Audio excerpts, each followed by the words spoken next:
Greetings, everybody. Welcome to another Alkebulan Awakening series in conjunction with Kumbukeni. My name is Oladile. I'm the co-founder of Emerging Alkebulan. We're about decolonizing our minds and awakening the consciousness of our Ubuntu Africans in the diaspora and on the continent. Welcome today, Unduku. Halbari, Karibuni, Asanteni for being with us today. The name is Nduku. I am the host on Kumbukeni. Glad to be with my brother, glad to be with Dr. Walker today, and looking forward to this topic. Again, we have moved from the complaining phase to the taking action phase, where we actually do in order to correct what we are not pleased with. So looking forward to this conversation. Asanteni. Thank you very much. Okay, today we've got a guest. It's called the African History Man in the UK. His name is Robin Walker. He's going to introduce himself and he's going to take us through the topic today. I'll let Mr. Walker or Dr. Walker introduce himself and he'll tell us about the topic, and it's going to basically do a presentation for us in terms of what the topic is about. So Dr. Walker, welcome to the series today. Nice to see you, my brother. Thank you very much, sir. All right, the presentation is called More Reasons Why Africans Are Left Out of History. I represent an adult education online Black History and African Heritage company, and we are called the Black Secret Education Project. And for us, the Black Secret is a fundamental concept where we are empowering the people. What we are offering people is we are offering people a free book showing the new concept of Black history and African heritage. So if you go to our website, www.theblacksecret.co.uk, and you can get your free ebook called 100 Black History Facts. Now, when I speak of African history, I usually take a particular approach. And it should be obvious why historians leave images like this out of the history books. This is a portrait of the King of Congo, and the portrait was painted in 1643, showing his grandeur, his majesty, his power. And you'll notice that this image, as far as I know, hasn't made it into any of the major African history books. But today, I'm going to address another chapter of history. I'm going to address mass enslavement, but I shall address these themes in a way that is usually unsaid. I'm going to say what is usually missing from the story of mass. One of our scholars called on us to speak of our enslaved ancestors in dignity-affirming ways. That scholar is the very great African-American professor Maulana Karenga. He wrote a book called Introduction to Black Studies. Even when we are teaching mass enslavement, we have to speak of our ancestors in dignity-affirming ways. So how do we do this? I came across this online, which I thought was very, very useful. Dear students, they didn't steal slaves. They stole scientists, doctors, architects, teachers, entrepreneurs, astronomers, fathers, mothers, sons, daughters, etc., and made them slaves. Sincerely, your ancestors. Now, discussing enslaved Africans in the history of science and technology can sometimes be an uphill battle.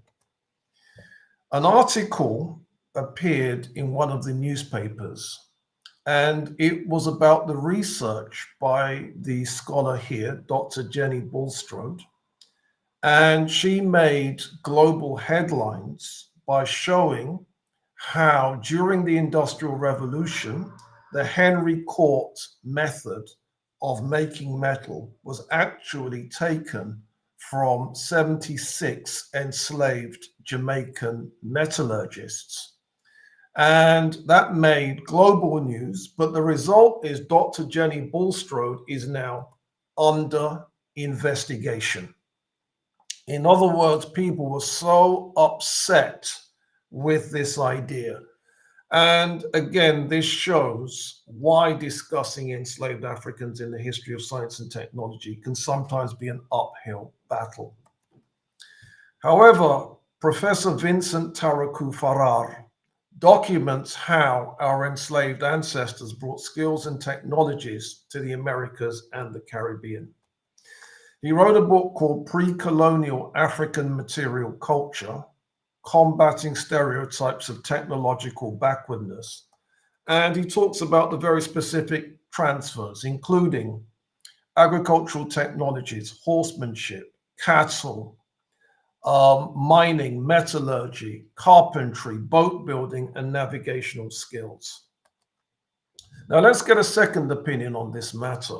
Oluda Equiano wrote. Dr. Walker, quickly, to interrupt you quickly, you see the little bar showing on your screen? Just click hide, please. Click hide. On the bottom there, just click hide. Yes, there you go. I suppose 9/10 of the mechanics throughout the West Indies are Negro slaves. And I well know the coopers, makers of barrels, among them earn $2 a day. The carpenters the same, and oftentimes more, as also the masons, smiths, and fishermen, etc. That's taken from Oluda Equiano's book, The Interesting Narrative of the Life of Oluda Equiano, or Gustavus Vassa, the African. So what's he just told us? Enslaved Africans were mechanics, carpenters, masons, smiths. Did we know this? So did Africa really have these techniques and technologies? There's a famous book by African-American scholar Charles Finch, The Star of Deep Beginnings, The Genesis of African Science and Technology. There's the paper by Walter Klein, Mining and Metallurgy in Negro Africa. There's the book by Setati and Bangura, African Mathematics from Bones to Computers. There's the book by Nnamdi Ele, African Architecture, Evolution and Transformation. There's the book by Charles Finch, The African Background to Medical Science. So these pieces of work document early African techniques and technologies. So can we detail the agricultural transfers during slavery? Enslaved farmers brought the cultivation of African and Asian crops to the Americas. Bananas, plantains, rice, sorghum, cocoa yam, African yams, ackee, okra, black-eyed peas, pigeon peas, watermelon, etc. Moreover, African techniques were capable of intensification. Intensification means able to feed millions, able to feed cities without the use of petrochemical fertilizer and pesticides. Moreover, African farmers better assimilated Native American crops and farming technologies than European American farmers did. For instance, the agricultural range, abundance, and surplus available in Maroon communities. Maroons were formerly enslaved Africans who ran away to create their own African societies in the Americas. The agricultural range, abundance, and surplus available to the Maroons trounced what European settlers could produce by themselves, causing some of the Maroons to mockingly call Europeans scarecrows. Why scarecrows? They were so skinny. But here's the bombshell. The number of variety of techniques of rice cultivation in West Africa are staggering. West Africa surpasses the entire rice growing zone of Asia in this respect. So more systems of rice cultivation originating in West Africa than all of Asia. Let that sink in. Has it sunk in yet? Can we detail the textile transfers during slavery? A Portuguese expedition to Gambia in West Africa in the mid-15th century recorded that the articles they brought were cotton cloth and thread. cotton cloths woven in their fashion, some white, others variegated, white and blue striped, or red, blue, and white, excellently made. So that's the 15th century. So that's 1450-ish. A British official writing in the mid-18th century, 1750, this is what the British official wrote. The cotton that has been carried from Senegal to Europe has been repeatedly proven to be the finest in the world. So I'm raising the question, is this why West Africans were targeted for cotton-based slavery? Is that why? For 300 years, they were producing excellent cotton. Concerned about time because that was what tripped me up last week. Annie. Hello. Have you done patchwork before? Nope. It feels like a really fun thing to know how to do for ready for when you're a granny. Yeah. Patchwork quilting may be a humble craft to some, but thanks to a small group of quilters in America, it's become an art form in its own right. In the southern US state of Alabama is the tiny hamlet of Gee's Bend. Back in the 19th century, it was the site of a cotton plantation worked by enslaved people, where quilting was born out of necessity. They were doing it to survive.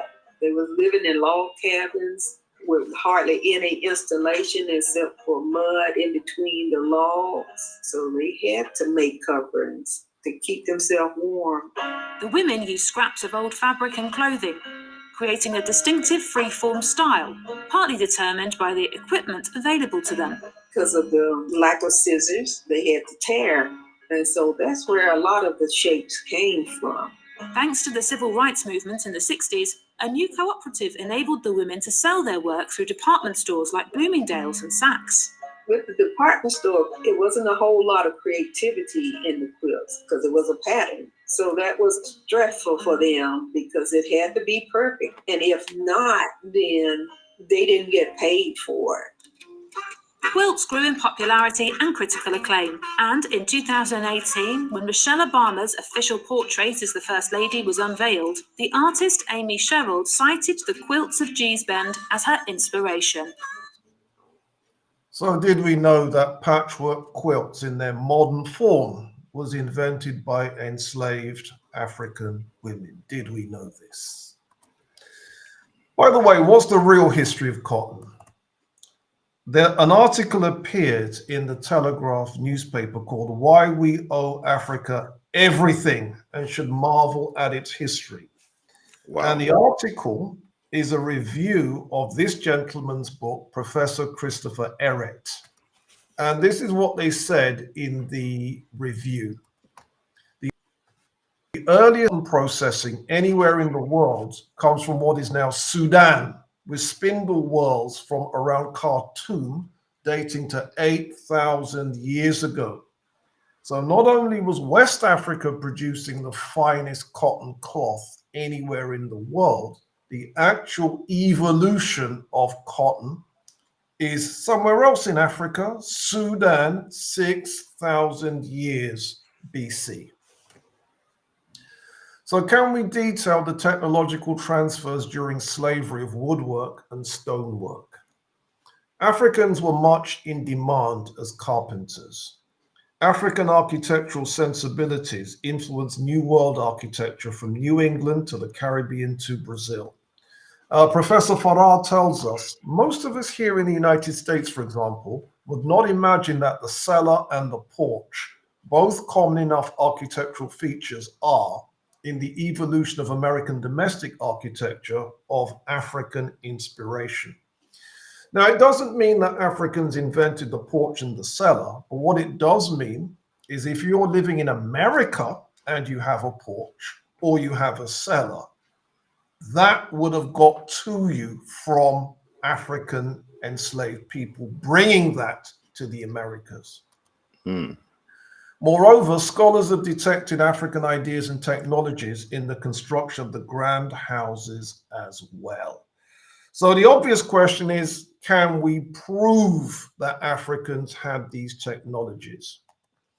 Did you know that immediately after Haiti became free, 2 formerly enslaved Africans, Chief Architect Baron de Faro and his number 2, Monsieur Andre, led 20,000 formerly enslaved Africans in Haiti to build the most important piece of architecture in the 19th century Atlantic world.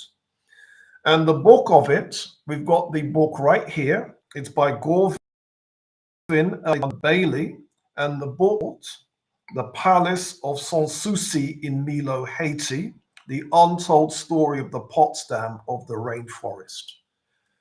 And this particular monument, the most important piece of architecture in the 19th century world, one scholar in a 1992 journal article, Victor Emmanuel Roberto Wilson, called it the forgotten eighth wonder of the world. Professor Bailey, I've shown his photograph here, he describes this same monument, it's called the Citadel Henry, as the largest fort in the Western Hemisphere. This gargantuan stone and brick structure occupies about 15,000 square meters, the largest fort in the Western Hemisphere, built by 20,000 formerly enslaved Africans. So let's take a look. This is the view, 969 meters above ground. This monument is built on top of a hill. Here's another view of that same monument. Here's a third view. But if we want to get a panorama, check this out. Are we feeling this? The Citadel Henry. Wow. Right, so can we detail the metallurgical transfers during slavery? The first metallurgists to enter the Americas in the wake of 1492 were enslaved Africans who accompanied the Spanish. Europeans in the Americas were dependent on African ironworkers and coppersmiths. They also depended on African miners who mined gold and copper in Hispaniola, Cuba, Colombia, Brazil, and Mexico. Africans originally from West Africa were skilled in gold mining. Africans originally from West Central and South Central Africa were skilled in copper mining. Now, this idea of Africans as metallurgists tends to blow most people's minds, but let me explain. The monument that you can see here, looks like an upside down pyramid, is a monument in Washington, D.C., and it's called the National Museum of African American History and Culture. By the way, the designer of the museum is a Black British architect, Sir David Ajayi. And this is what the website says about that monument. It says, by wrapping the entire building in an ornamental bronze-colored metal lattice, Ajayi pays homage to the intricate ironwork crafted by enslaved African Americans in Louisiana, South Carolina, and elsewhere. So the building was designed up the intricate ironwork that enslaved Africans in the American South. Now, how far back does African metallurgy go?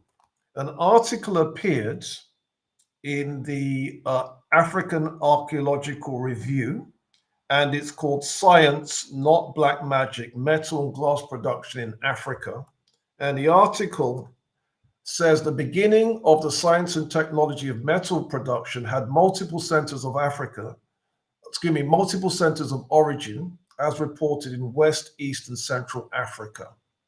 And so essentially, they're describing the different sites where iron technology existed. And the oldest one is the Nsukka region of Nigeria, where we've got people working iron somewhere between 2631 and 2458 before the Common Era. In other words, 4,500 years ago. And then they make it quite clear. The earliest sites with African metallurgy occur in the interior of the continent, not the coastal areas, making this an indigenous technology. So When we trace metallurgy all the way back to its point of origin, it would go back to somewhere in West, East, or Central Africa. And right now, the smart money says the Nsukka region of Nigeria. Okay, check this out. The person who in America was born into a caste that was not allowed to profit from his wisdom, from his genius, or even from his labor, by a minister in Boston. A slave who saved lives in Boston during the smallpox epidemic of 1721 when he described a procedure that he had undergone in Africa before his life was stolen from him on a slave ship. Pulitzer Prize winner Isabel Wilkerson tells this story in her new book, Caste: The Origins of Our Discontents. Quote, people in West Africa had discovered that they could fend off contagions by inoculating themselves with a specimen of fluid from an infected person. That is the knowledge that slave brought to Boston in 1721, where he saved dozens of lives because of one doctor who decided to try that method that the slave described. 30 years later, vaccinations based on that method, introduced by a slave, became the standard practice in Massachusetts and eventually the rest of the country. There is no charitable foundation named for that slave. His descendants were not born into lives where the life-saving gift he gave us, not even earn him his freedom. The enslaved African that he's talking about, his name was Onesimus. So remember the name. Onesimus is the person that introduced immunization into the Americas, and he did it somewhere around 1720. Now, how effective were West African medical practices in the West? This is, of course, the legendary Mary Seacole, and media says about her. In Jamaica in the late 18th and early 19th centuries, neonatal deaths were more than a quarter of total births. However, Seacole, using traditional herbal remedies and hygienic practices, boasted that she never lost a mother or her child. We're also told that in Cuba, Seacole is remembered with great fondness by those she nursed back to health, where she became known as the Yellow Woman from Jamaica with the cholera medicine. So the suggestion here is the cholera treatments that Seacole was using could also have been of West African.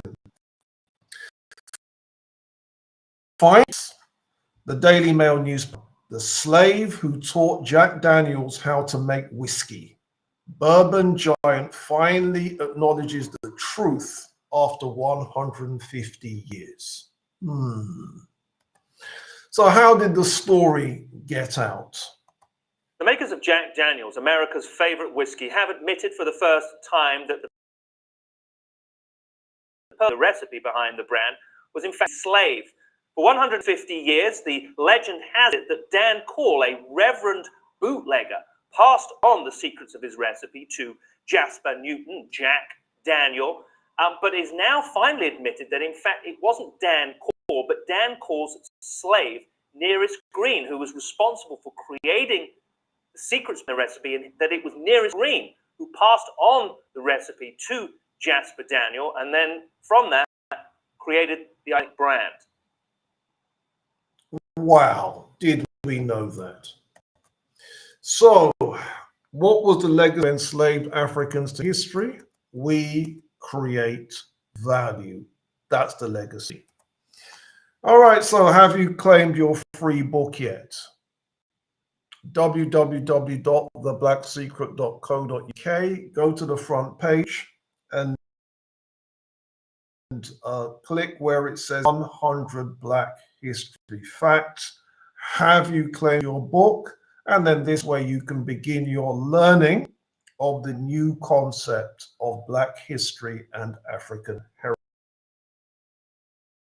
heritage. Some book will give you to your history, a way of dipping your toe into, and it's called 100 Black History Facts. Now, for others of you, you might want to go deeper. And if you want to go deeper, then go to our website, www.theblacksecret.co.uk, and subscribe. The lecture that you saw here right now, this session, is the kind of thing that I teach in general. I have 80 hours of content. What you've just seen is, I think, 25 minutes worth of content. Well, take 25 minutes, multiply it by whatever the factor is to get 80 hours of content. And that is what is on our website. It is just £35 or $46 to subscribe per month. And so if you get through all of our content, all 80 hours in 1 month, you've paid your £35, you've got that content. If it takes you longer, you can keep subscribing until you've finished our content. So what's our content? Well, we begin with medieval African history, and we deal with empires like Ghana, Mali, Songhai, the Empire of the Moors, the history of Ethiopia, the Nigeria region, that's your Nok, Igbo, Yoruba, Benin, Kanem-Bornu, medieval Nubia, Congo, Ndongo, Great Zimbabwe, and the East Africa. We deal with the ancient period, African origins of humanity, the ancient Egyptians, who were they? The ancient Kushites, who were they? The people of Carthage and Numidia.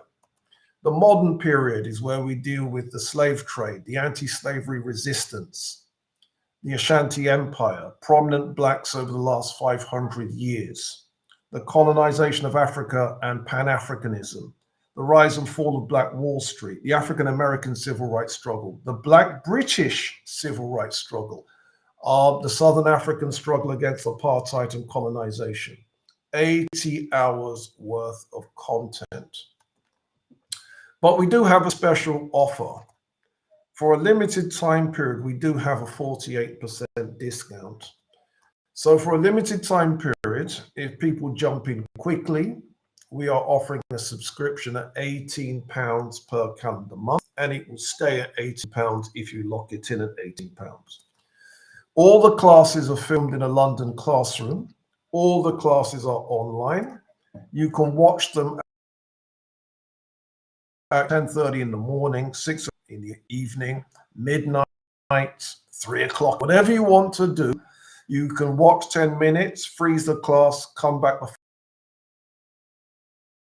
finish the class. You can do all, so you can start and stop each class at your convenience. You've got full access to the lecture notes. And this concludes the session. I represent the Black Secret Education Project, where we empowering the people. Thank you very much, Mr. Robin, Dr. Robin Walker. Very, very, very informative.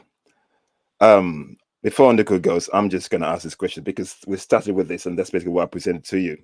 So based on everything that you've told us so far, and the rich knowledge and historical facts that you've shown us, so I'll come back to that question.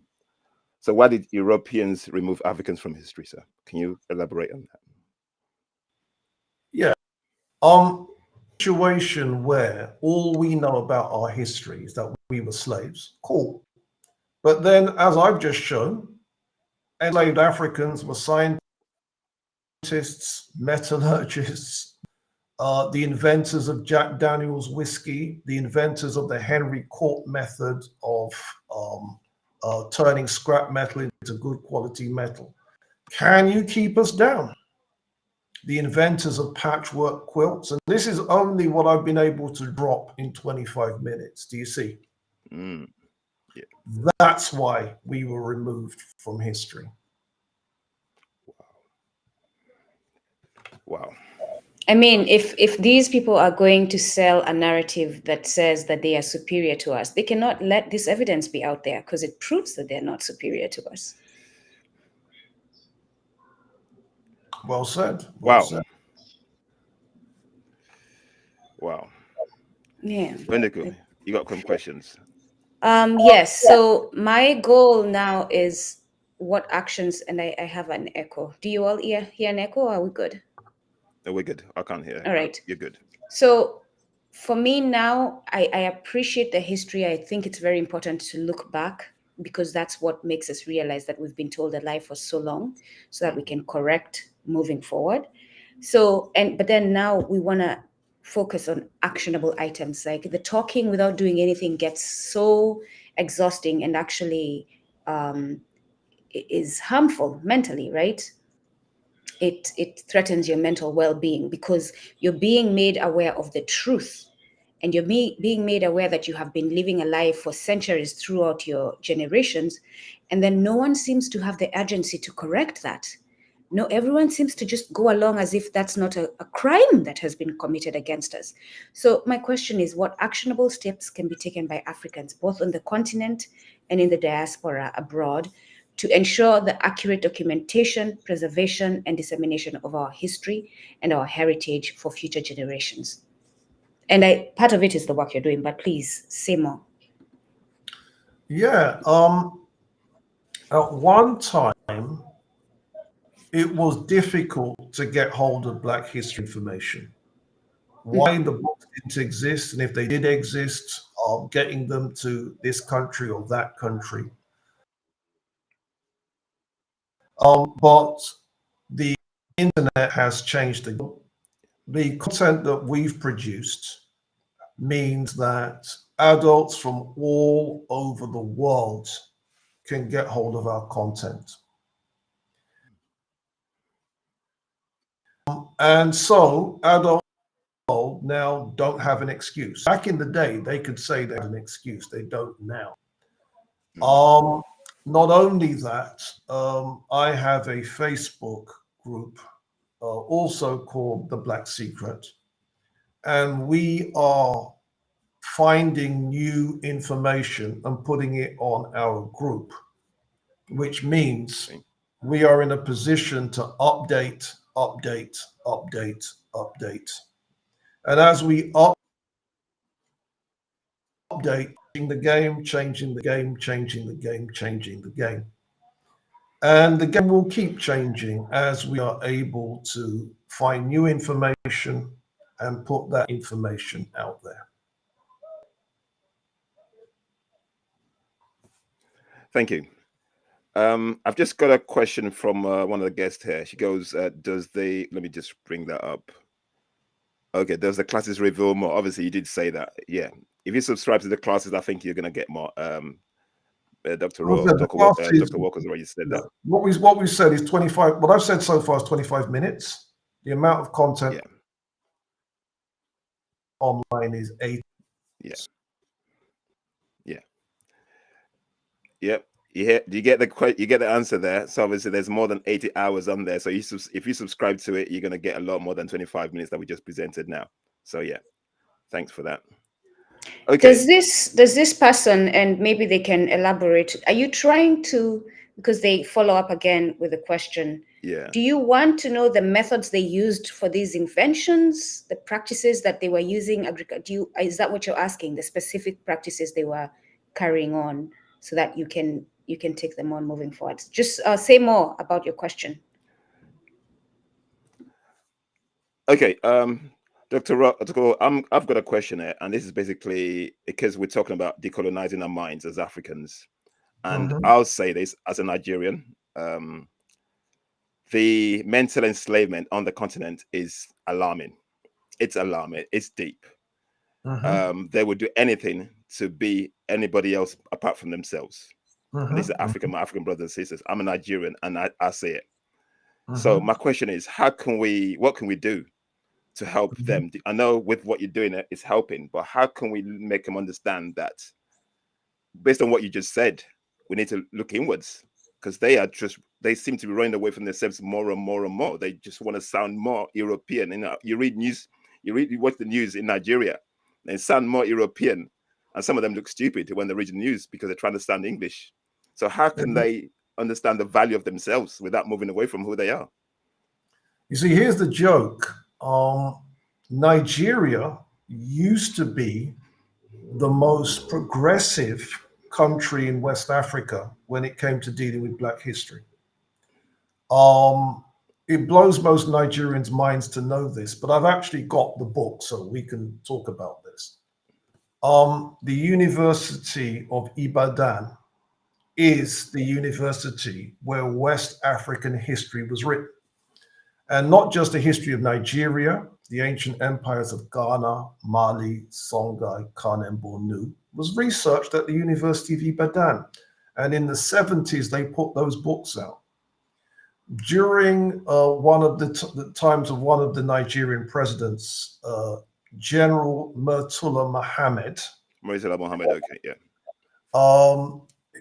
His people commissioned a book called 2000 Years of Nigerian Art, which is an absolute classic, which shows the physical heritage of Nigeria from the Nok period, the Igbo period, the Yoruba period, the Benin period, and the Nupe period. Classic book. During the same time period, an architect was commissioned to write a 3-volume book called Introduction to Traditional Nigerian Architecture. 1 volume is entirely on Hausa land. 1 volume is on Yoruba and Benin. Wow. The 3rd volume is on Igbo land, yeah? 3 volumes on traditional African architecture. Now just let that sink in. So if we were having this conversation with the ghost of President Murtala Mohammed, he will say, well, I laid the foundation. What did you all do? If we speak to the scholars, G.T. Stride, Dr. Caroline Ifeka, who were at the University of Ibadan, they will say, well, we did our work. What did you all do with it? And how many bottoms do we need to smack to get the thing back on course? Let me put it another way. I'm the Black history man, as you know. When it comes to African history, the countries in Africa that have got the most history is, in order, Sudan comes number 1. Egypt becomes number 2. Ethiopia, Eritrea. They're one. I know that Ethiopians and Eritreans will hate each other now, but they're one thing. Number 3. Nigeria, number 4. You all have got monuments, manuscripts, fine art, jewelry, the whole 9. Most Nigerians don't know anything about it. And the only thing I can suggest is smack bottoms. So, in a nutshell, No, you know, I have to jump in. Do not move away from that. Please do not move away. I'm not moving away from it. I was running to my unmute button to Dr. Walker. I am so glad to hear you say that the only thing we can do is smack bottoms, because I am accused for being abrasive. And the answer I have given when I have the patience to respond, people who say that to me is, and I don't know if you're familiar with this, if you've been on the continent, when you cook over a fire, sometimes your pot gets black, right, with soot. And the only way to clean that is to use an abrasive item. So we have soot in our culture. We have been infected with the soot of Western culture. The only way to clean that is abrasiveness. We cannot be kind to the people who have stolen from us. So say more why it is necessary to use this wake up or you're going to burn strategy, as opposed to please wake up. Here's the thing. With African history, if we get to a situation where every African knows the history, every African has a common understanding of the history. Let me explain what that is. A common understanding means you're Nigerian, you need to know the achievements of Ethiopia as well, Kenya as well, Zimbabwe as well. Southern Africa as well. You understand? Why? Because that's your heritage too. Yeah. You understand?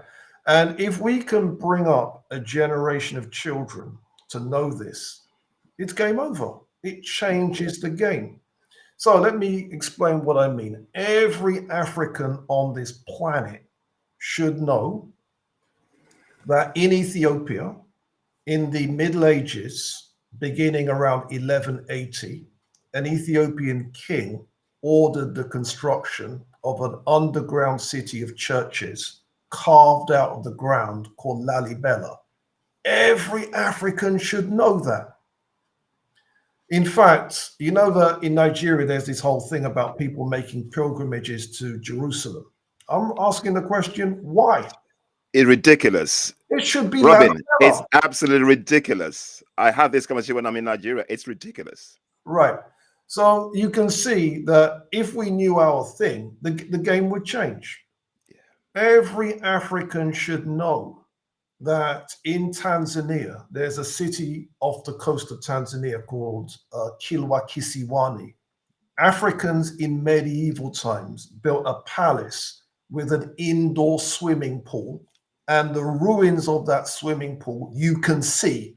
In fact, anyone listening to this right now can go test me on this.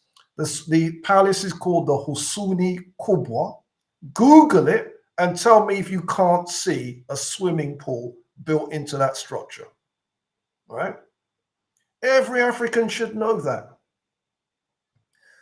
And so every African should know that for Africans captured and enslaved and brought to places like, the Americas, among those Africans that were captured and enslaved, some ran away, and the ones that ran away recreated their own mini Africas. And one of the examples of that was Palmares in Brazil. For 100 years, Black people in Brazil was running their own state in Brazil.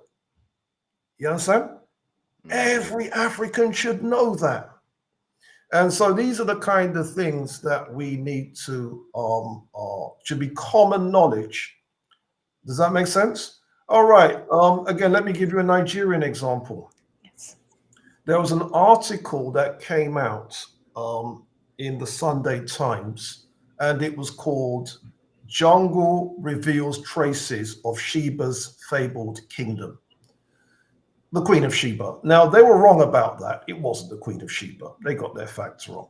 But what they did get right is archaeologists have found evidence of a 400 square mile city in Yoruba territory, and the city is called Eridan. And this city was built 800 AD. Did you hear what I just said? 400 square miles in 800 AD. Every African should know that. I did not know that. Common knowledge. You understand? Mm-hmm. Here's another one. So I have been going around in every space I can, talking about the new name, Swahili, the language, Kiswahili. So we're calling it, I'm a member of the organization Mbongi Ubuntu, and in that capacity, we're calling it Kubuntu instead of Kiswahili. And I always, when I start explaining, I start by saying Kubuntu, erroneously known as Kiswahili. Because in our culture, to say Ki before the term, for example, I'm an Akamba person, so Kikamba is the language of the Akamba people. Ki Yoruba is the language of the, so this is how we name our languages. And therefore, to say Kiswahili is to say that this language of our unity is the language of the Swahili people. But I say it's an error to say so, because the language existed way before the Arabs invaded East Africa, and the Swahili people are descendants of Arabs intermingling with our people in East Africa. So please say more. Let me hear what you have to say. Let me hear what you have to say. Yes, again, please, we're here to learn. This is what it is. If you go to the Swahilis today, some of them do have Arab in their families, facts. But the period of Swahili grandeur predates the Arabs. The Arabs got there in 1698. the golden age of Swahili civilization ended in 1505. So the great monuments that you see on the coast of Kenya, on the coast of Mozambique, the coast of Tanzania, and the coast of Somalia, those were built by unmixed Black Africans. That's what the Swahili civilization is. Swahili, the word Swahili is coming from the Arabic Sawahil, and Sawahil just means coast. That's what it means, coast. And the people on the coast, we are told by the documents that there were two groups of people on the coast. There was Sudan, which means black, and there was Zenj. You know the word Zanzibar? It's coming from the word Zenj, which means extremely black in complexion with tattoo marks cut into their faces.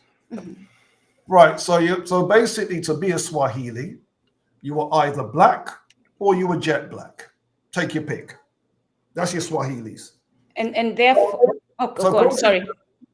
Consequently, most people look at the Swahilis by looking at the post-1698 population and presenting them as your Swahilis. And once you go past 1698, those people will have Arabs in their family and thing. Does that make sense? 100%. But the monuments that we're talking about, you know, the Husuni Kubwa and so on, that stuff was built way before the Arab period. And therefore, African history.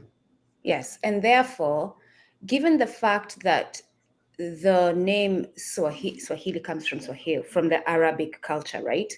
No, from the Arabic word for coast. The language, right? Yeah. And therefore, we are taking it as if, and please work with me here. I'm trying to walk a very tight rope of making sure I do not confuse those listening to us. And also don't get lost in making my point. So we are, my theory, because my people by then are already walking to the coast, because we are known to be the long distance traders. So you have the Akambas coming to that coast. You have the Kikuyus already in that coast. You have different Bantus who are the Swahili in that coast. And therefore, would it be better for us as we continue to correct our story through time, otherwise known as history, would it be better for us to abandon the name Swahili and take on one that is of our own naming? Yes. Oh, yeah. And okay. And the main ethnicity, if you want to use an African ethnicity, is the Mijikendas. Mijikenda is definitely the closest indigenous name. And as you rightly say, the Mijikendas would make up the majority of your population, but the other Africans are part of the story. So, for example, we know that, you know, that East Africa has got some of the smelters in the world going AD. And those weren't operated by the Swahili, those were operated by the Haya. So the Haya are a part of that history. You understand? When it comes to the Swahili civilization, they would trade with Great Zimbabwe, and Great Zimbabwe became the capital of an empire called Monumental. So Monumental and the Swahilis, they're connected. You understand? So it brings in other people into the history. Yeah.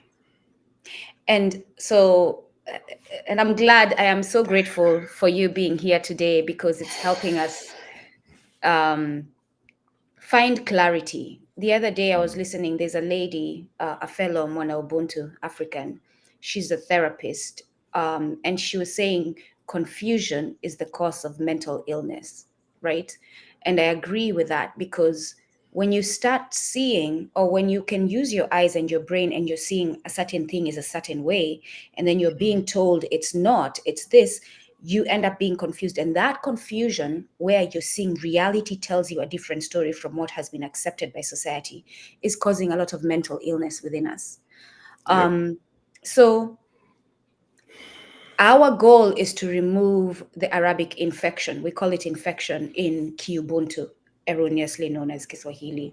But here's my question to you. Why do you think the Arabs decide to infect our language and make it seem as if it is an Arabic language, because you'll speak to some people who look like us who are telling you it's not our language, it's an Arabic language, it's a language of the Muzungu. So please, why do you think they would do that? No, the Arabs didn't do that. What it is again, smack bottoms time. When it comes to languages in Africa, what you're talking about, the Bantu languages, how scholars worked out that the Bantu languages are related to each other is they produced lists of words that you copy from somebody else. So the word for eyes, the word for nose, the word for mouth, the word for hair, the word for body parts. Does that make sense? And then what they then did was look at the different Bantu languages to find that any of those old words have survived in the modern language. And then by doing that, that's how they worked out that Zulu is a Bantu language, Shona is a Bantu language, Swahili is a Bantu language, Congo is the Bantu language. That's what they concluded. Of the Bantu languages, the one that is the purest, that has got the most old Bantu in it, is Congo. Thank you. So that comes out as one. No, but I'm coming. Do you know what comes out as number two? Do you know what comes out as number two? Have a guess. Have a guess. Swahili. I knew number one. All right. You seem emotional, Indigo. Yeah. So Swahili is the second purest Bantu language after Kikongo. And it's purer, it's got more of the ancient Bantu in it than Shona has. It's got more in it than Zulu has. Do you see? No one is accusing the Shonas or the Zulus of speaking a Muzungu language. And therefore, nobody should be accusing the Swahilis of speaking a Muzungu language. Do you see?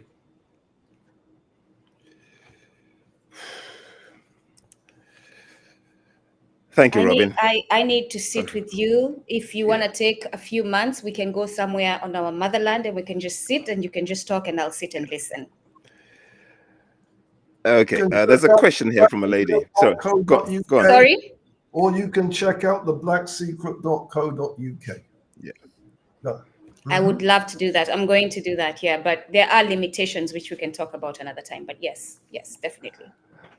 Okay, so Jacinth Tidwell here. Like Robin said, if you want to know more about your history, just go to the www.blacksecret.co.uk. I'll put it on the screen. Log in there. Robin said he's got over 80 hours of material and counting. So 80 hours is a lot. So if you need to know more, and I'm going to say this to people watching, when people are asking for solutions and solutions about how do we go forward, we are presenting to you today a solution. Yes. For you to know your history, there is a solution. Basically, when we're talking about doing this thing, we don't do it for the sake of doing it. We're doing it so we can bring people on who can tell us what we need to know. And Robin has done that today. And Robin, just based on what you're saying, and I feel ashamed as a Nigerian, because you know what? I've just noticed, and we've been doing this for over almost a year now. And something I've noticed since we've been doing this, that the people who have the knowledge, the people who know the history, are basically our diaspora brothers. Our African brothers seem to have lost themselves so badly. Yes. And I'm listening to you now. The wealth of knowledge, and we've brought Professor Small on here as well. He's spoken. We brought so many guests on here, and it seemed. And if I'm looking for guests, I'm looking at diasporans instead of looking at Africans to get guests on the show. But do you see also, before Dr. Walker speaks, do you see also the arrogance in that we don't realize that they too are us, right? Yes. That just because they were taken out of the continent does not mean that they cannot reach back to their own history. Yes. Like that's the arrogance that we have, that we think that we have more of a right to know than they do. But go on, Dr. Walker. Okay. By the way, just a correction. I'm not actually a doctor, so I tell people just call me Robin Walker. Okay, here's the thing. Those of you that don't know, I'm Jamaican. How how I learned Black history in London, and the person that taught me was Dr. Femi Biko, Nigerian. Wow. The person that mentored me was a guy called Ray Bowen. He was from Grenada. My person that I co-wrote with, Fari Ray Supia, Zimbabwe. And another scholar who shaped my work was Benebi Benatari, who's Nigerian.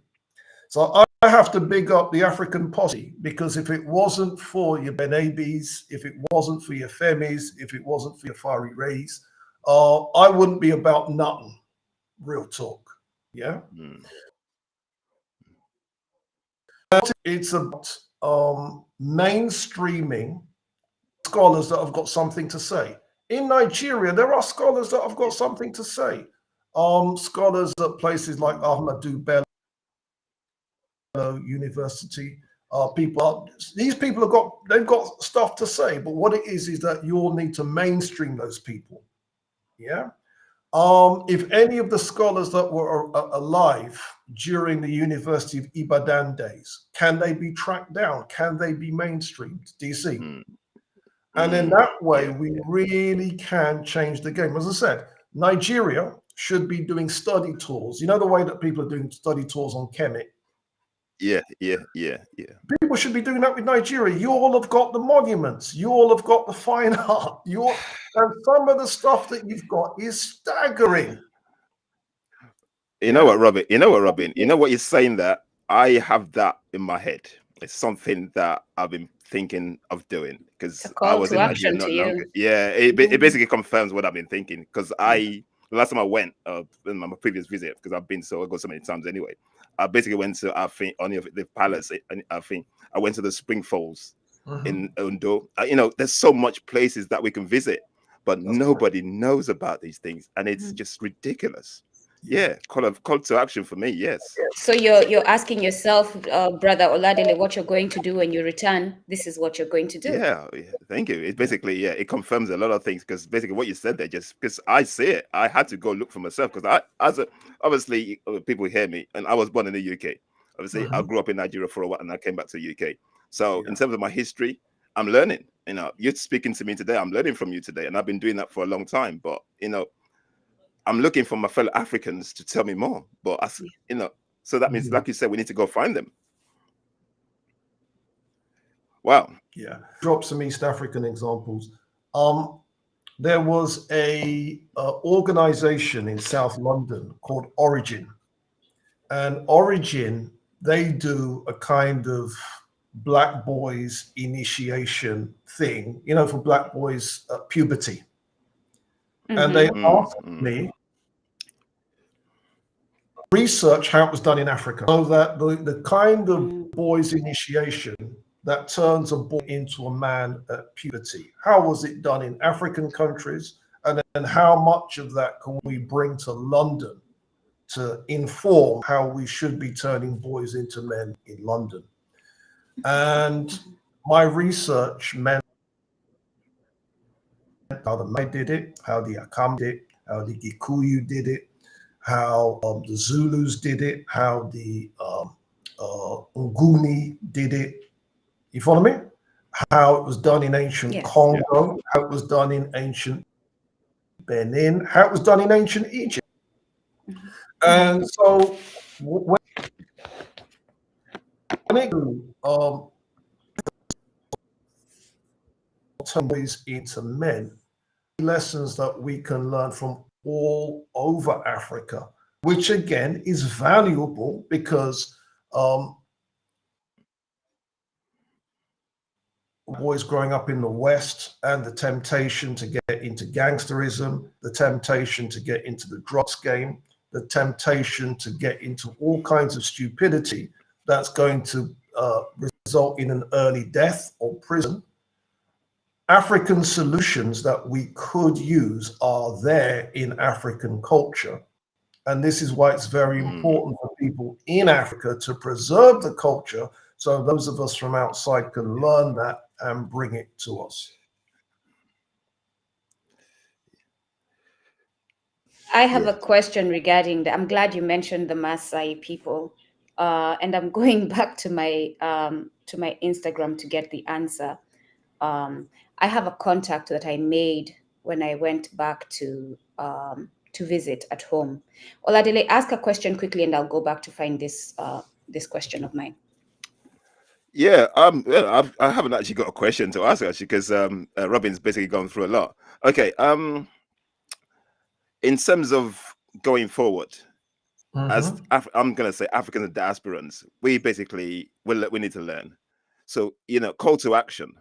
How do we get history back? How do we get it back as soon as possible? Because I think at the moment we are in a time of awakening where a lot of things are coming out. People are learning all the time. We are at that time where people are actually learning.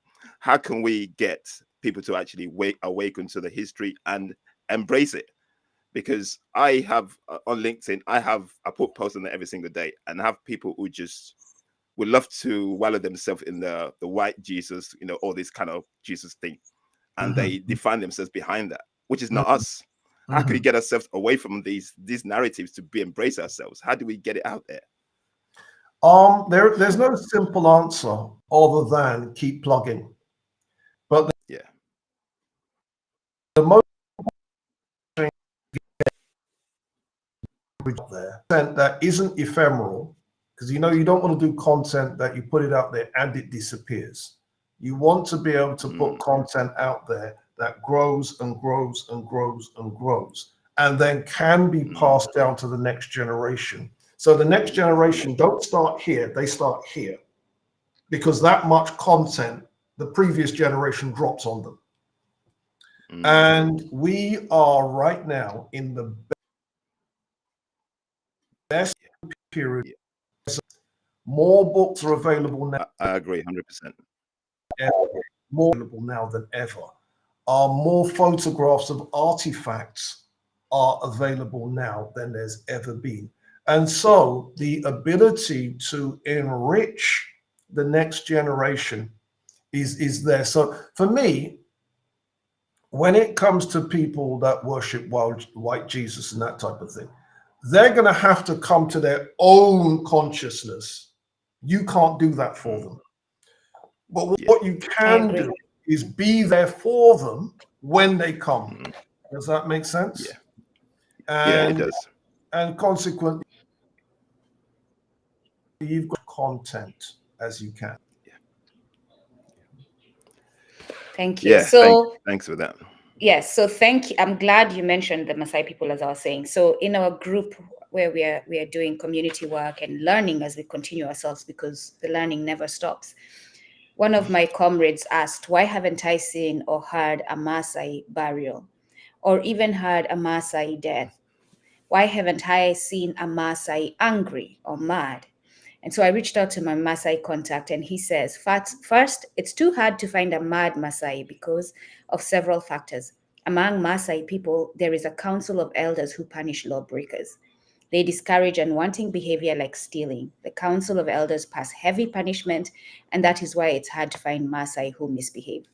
Also, we have specialists who treat different kinds of diseases which causes madness. Any kind of diseases that causes madness are cured.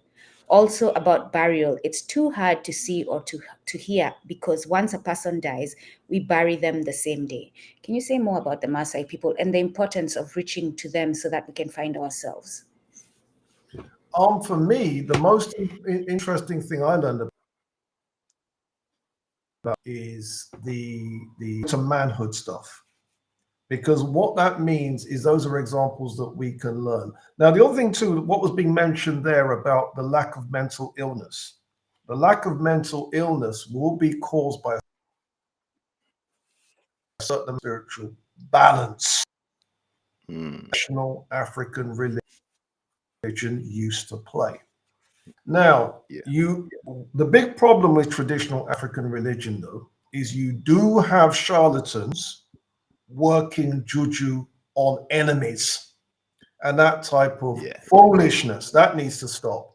But the role that traditional African priests played in maintaining mental health is a strength, and that needs to be talked about more.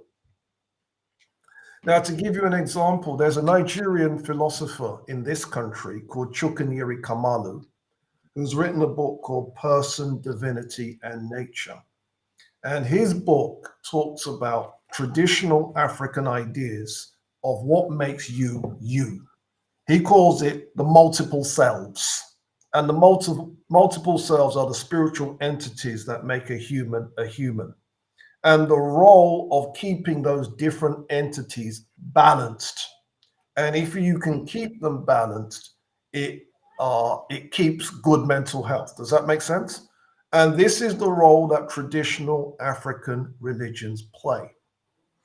And so, if we can keep the good aspects of African spiritual balance, African spiritual practice, and discard people working magic on each other, there's a lot of good that can come out of that. Does that make sense?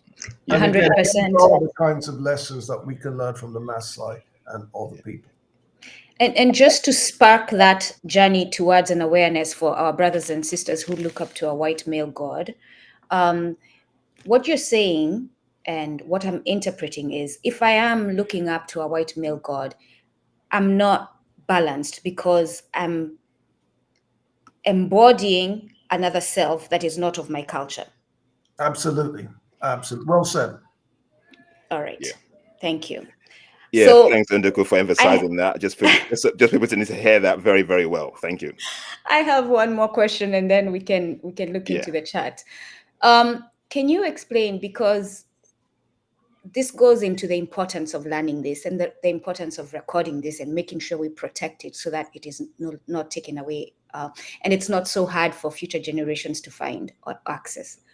Can you explain the long-term impact of colonialism and Eurocentric education on African identity and self-perception? Self-perception, particularly in how it has shaped modern African nations' view of their history and culture. What steps can Africans take today to rebuild a strong cultural and historical consciousness? Great question. Yeah, a lot of people think that information is just information. No, information is political.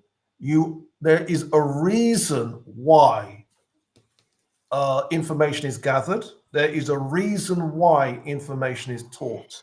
And that reason, if you're living in a European-dominated world, is going to be to suit European agendas. And those agendas can be capitalism. Those agendas can be communism. Those agendas can be Christianity. Those agendas can be democracy.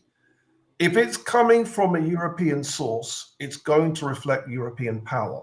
And if you believe any of these ideologies, it will divide you because it will give you the impression that there are Europeans who are on your side because they believe these ideologies too.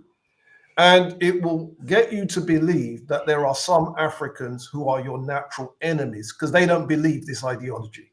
And now we end up fighting each other over European ideologies. Do you see? Yes. This is why we have to come with an African-centered perspective. Now, an African-centered perspective is going to look different if you're in Nigeria. It's going to look different if you're in Kenya. It's going to look different if you're in Jamaica. But the important thing is we're trying to build an African-centered perspective. Now, if we can do that, the African-centered perspective will rewrite history, but it will rewrite everything else too. It will rewrite how we teach sociology, how we teach psychology, how we teach politics, how we teach art, how we teach music, how we teach literature. Does that make sense? 100%. Let me give you an example. Again, you're from East Africa. Mm-hmm. I was reading something about this concept called utendi. Have I said that right? Utendi. Yeah. Reading that you all used to do poems consisting of 45,000 stanzas. Yes? Wow. Right. That's a big wow, isn't it? That's a big wow. Now, Wow. the question I want to know is, shouldn't that be the standard literature that you begin with in East African schools? Forget East African schools, West Africa. Everybody should be knowing this stuff. Do you see? Yes. I said to my daughter, it's interesting you're saying this. I will call you Dr. Walker because you are curing our state of mind, and therefore you have earned the term. So I was talking to my daughter. My daughter goes to school in America, and it's interesting through her own research and her own awareness, and through listening to me talk every now and then, she has realized that the education back on the continent is superior to what she's learning here. But I was saying to her, because she was complaining about how much work she has in the first 2 days of school, and I said to her, listen, my love, I won't mention her name for privacy's sake. We used to have to write compositions, like randomly. They would just show up and say, write this in 30 minutes. And it's like a long composition you have to write. And we did it, and we did it well. And to her, she was shocked. She was shocked to hear me say that. So I'm glad you bring that up. Yeah, so basically, when we revolutionize the education, so that Africans become the center of it. Does that make sense? Yeah. Yeah. Okay, let me give you for example, children's games. Yeah. Children's games. I was in Ethiopia. I was in Lalibela, and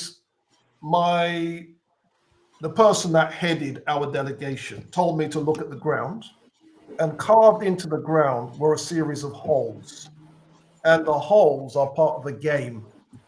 Now, in the Caribbean, we call that game Wari. Other people call it Owari. Some people call it Yao. Some people call it Mancala. All right. This was carved into the ground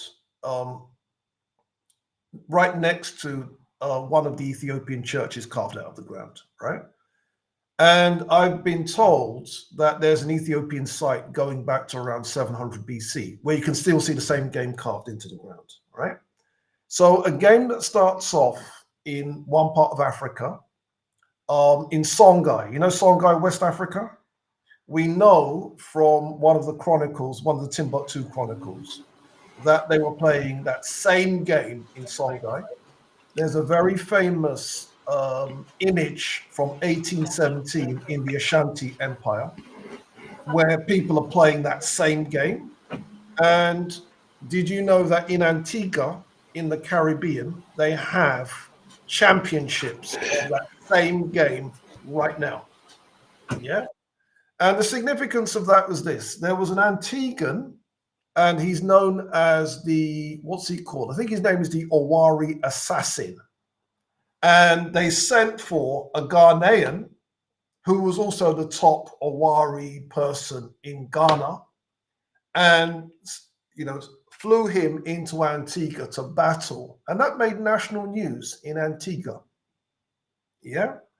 Now, with a game of such Pan-African history, do you think that's something that every African child should be taught? Hell yeah. Do you see? Yes. Yeah. Thank you, Robin. You know what? I'm just taking it all in. Okay. We're just going to conclude because of time. We just got a question for you. Before I ask the question, Nduku, have you got any other further thoughts? I'm looking on the chat. There's not much there. And the only one I can see here, somebody asking, how do I approach ignorance? I don't know if you can say anything about that one. Dr. Walker said, smack bottom. Amen. Amen. Yeah. Okay. Yeah. Everybody, you hear the answer? Yes, smack bottom. Okay. What we normally do on a podcast, we normally ask our previous guest questions for you. The last person that was here, her name is Nana Oguntola. She wrote a book about the 20 African queens that every girl should know. And the question she left for you is, trying to find it, how do you see African people taking a more proactive step in AI? In AI. Master it. I do know that AI is deficient when it comes to African imagery. I'm so glad. A friend of mine tried to pull down an image of a Rastaman in AI, and the image looked near white. Yeah. So we do need to master it because it reflects the Eurocentrism that everything else reflects. Do you see? But with AI, it does mean that there are certain things that can be done very, very quickly when it comes to putting content together. But you do need to be aware that if you're trying to create content using AI, it will be Eurocentric content. So you do need to make sure that humans oversee the content to make sure the real deal gets presented. I'm glad you said that because I have been and I mentioned this the last time we had Mama Kanyisile. The image behind me is an image that's going to be going on her book, Mama Kanyisile's book, Obulungisa, Deconstructing Gender in African Spirituality, the Untold Story of African Warrior Women. And that's the African warrior women represented there. But when we were doing this cover, we have a brother in Uganda who's helping us with doing the artwork. He started with the images. He has gone through the British education system. And so we don't realize the bias that is implanted in our heads as far as imagery and how things should look, which is why we go and do makeup and think that the best way to do makeup, and you have people showing videos now, is to make your nose narrow. So you put the darker here and the lighter here so that your nose looks narrow, instead of embracing the wide nose, right? Because it's wide for a reason, so that you can take in more oxygen and have a healthy body. Besides the point. So the image came back with these women having narrow noses, certain features. And because Mama Kanyisile is grounded in who she is, she kept sending us back. I do not see African women in it. I want to see more of how we look like. And we went back, and that's how we came back with this. But also, when I prompt AI, when I do the prompts that I put out, I have to, in everything, no matter what I do, I also include the statement. Do not include European bias. Do not include colonial bias. Do not, like, I'm literal in telling it specifically what I don't want it to include, which it has been programmed to include. And that way you get more accurate results, but still I agree with you, you have to go over them. And every time I find something, I have to correct. But thank you for that. Yeah, like Robin said, basically, I think we need to own it. We need to own it. We need to start doing it for ourselves. We cannot wait for the Europeans to do for us. So based on what you said, if you're listening, we need to start doing AI that reflects us. We can't wait for the Muzungu to do for us what we can do for ourselves, guys. We need to do it for ourselves. Yeah. Okay, Robin, I've got a question here. Somebody's asking me, what are you most passionate about now? What are you most? Yeah, I can tell you. Research-wise, research is always ongoing, always. I have to thank my people at the Black Secret. There's a guy called Emmanuel Adama. Shout out to Emmanuel Adama. He is finding new information all the time. So I can tell you right now, African history in 1 year's time is going to have moved on from where it is right now. Do you see? Yeah. The amount of new content. So the game is changing all the time. And we are in the best time period. So I'm just passionate about getting, what's the word? Filling in more and more gaps in our history and putting more and more content out there. And that's all I'm about. That's all I'm about. Yeah. I'm just going to follow that. Yeah, I'm going to follow that up as well. It's they're saying, what would you like history to say about Dr. Walker in 100 years' time? What kind of legacy? He did his bit to popularize our history and heritage, make it accessible, make it make sense to a lot of people. And that's the thing, he did his bit. And on a lighter note, he came up with a smack bottom strategy of dealing with ignorance. Never forget that. Yeah, absolutely. Yeah. Okay, Robin, what I would like from you now, can you ask a question for our next guest, please? What would you like to ask the next guest? What question have you got for our next guest, please, sir? Right. This is a question that I've never had an answer to. Okay. Whoever can produce this, what is the strategy to get the marketers to work with the African-centered community?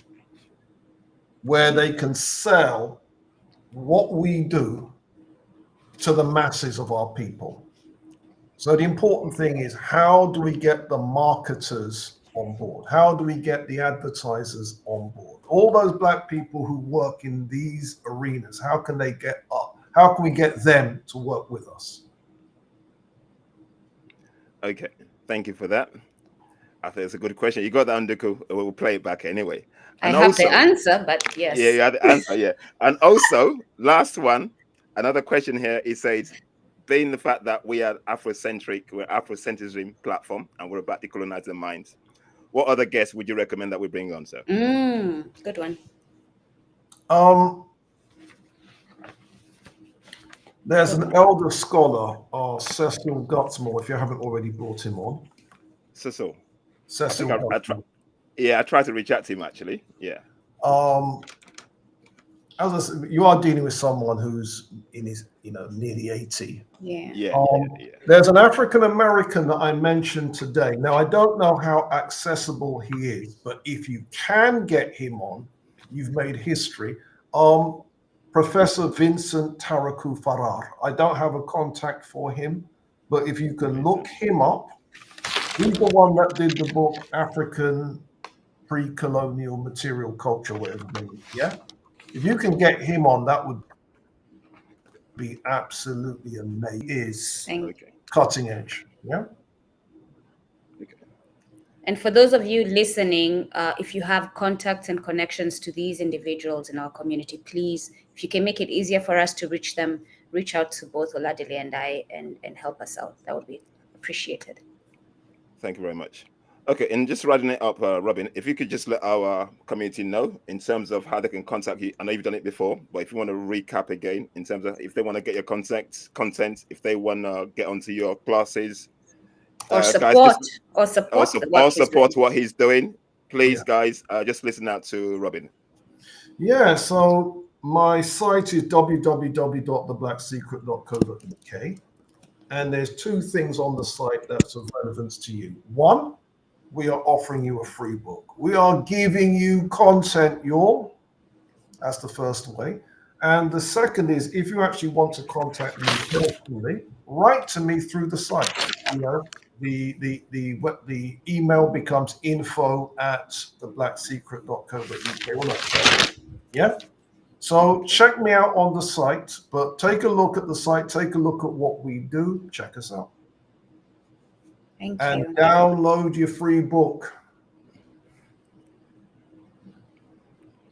I think you hear that, guys. Download the free book. Basically, that's the gateway to decolonizing your mind. Because once you go through that, you want to know more. Because we have to be hungry for history.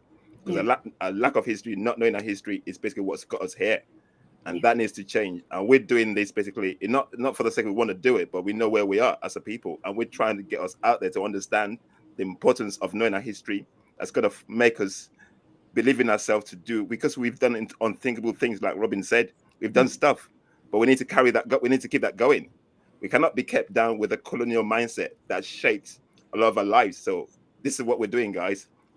And quickly, as we run out, Oladile, it is the duty of every 21 persons that are on with us today, and thank you for joining us, to all the 21 of you.